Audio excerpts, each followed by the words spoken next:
अस्सलाम वालेकुम। मेरा नाम है आमना सदाम और आप देख रहे हैं ईमान टीवी। आज का हमारा टॉपिक है कि क्या खड़े होकर खाना पीना जायज़ है या नहीं।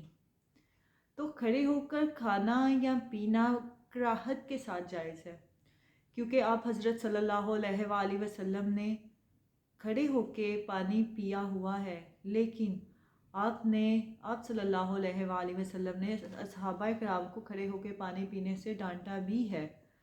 तो अगर आपको बहुत ज़्यादा मतलब जल्दी है, या फिर आप किसी जाना कोई चीज़ आपकी रुक रही है, या कोई आपको बहुत इमरजेंसी है, लेकिन कराहत के साथ आप खड़े होकर पानी पी सकते हैं।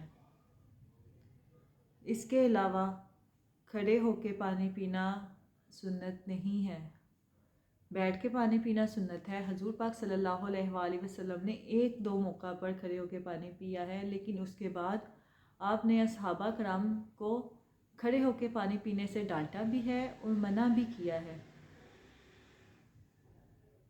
उम्मीद है आपको मेरा आज का टॉपिक पसंद आया होगा। अगर आप कुछ पूछना चाहते हैं, कुछ जानना चाहते हैं, तो नीचे कमेंट्स में मेंशन कीजिएगा, मैं उसका आंसर करूँगी। और आंसर भी मैं अहादीस से पूछ के, अहादीस से देख कर करूँगी। आइंदा के लिए अल्लाह हाफिज़।